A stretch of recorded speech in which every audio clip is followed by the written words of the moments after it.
Hello everyone, myself Nasif, Assistant Professor from Civil Engineering Department, VVIT Institute of Technology.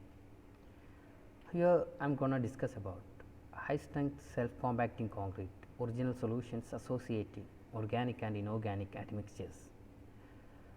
So, let us see the introduction. This topic deals with the high strength self compacting concrete. It also determines the solutions associating organic and inorganic admixtures. As we know, concrete mix design remains a sensitive issue all the time, and use of vibration systems generate various disorders like segregation, bleeding, voids and gravel clusters, etc. Moving on to characteristics of highly flowable mix designs. What is highly flowable mix?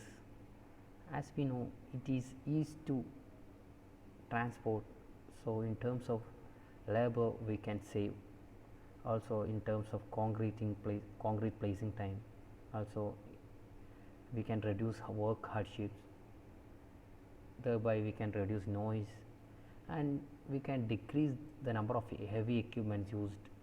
Also it is easier to concrete and it can improve aspect of finished parts. I am going to discuss about a case which happened in Paris. High performance concrete was used in Arc de la Défense job site in Paris. The concrete was pumped to the top of the building. The building was of height over 200 meter. So, the concrete was to be pumped over 200 meter. Increasing water or superplasticizer proportion far short of being effective. Hence, it reduced the aesthetics of works, and the level of bleeding occurred was enormous, and henceforth the strength loss also happened. In these scenarios, we have to use modern superplasticizers, and these superplasticizers don't provide an effective solution sometimes. Most of the water reducing agents causes significant set delays, it induced demolding delays, also it produced bleeding. To overcome all these problems, we used polysaccharides, which has high molecular mass with a remarkable stability. Also it has fast hydration in diluted media. It shows high pseudoplastic behavior. We can see the graph of polysaccharide. This is the rheological characteristics shown in the figure. Here y axis as plotted with viscosity and x axis with shear rate.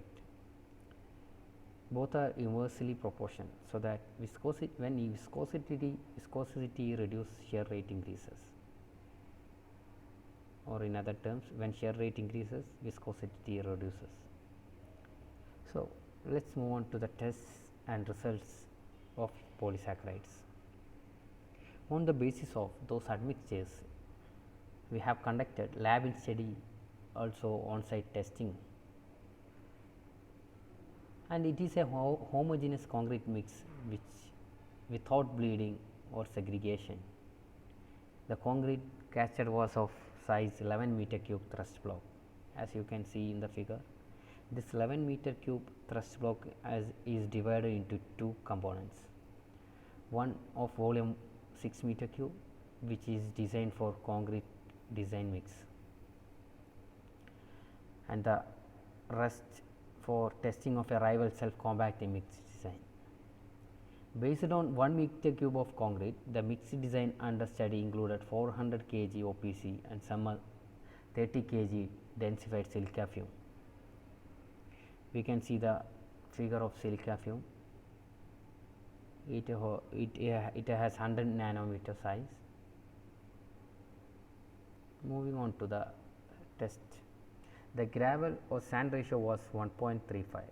As we know, the self compacting ability rises with the proportion of large aggregates. especially in case of crushed gravel. Therefore, relatively low gravel sand ratio are recommended for self-compaction. The weight of superplasticides were used was 2.75% and 0.2% dose rate of set retardants to ensure enough rheology. Temperature was controlled between 23 and 28 degrees Celsius. Silica slurry was dosed at 2% by weight, and the hydration of water volume was 172 liter for 1 meter cube of concrete. We used a water cement ratio of 0.43.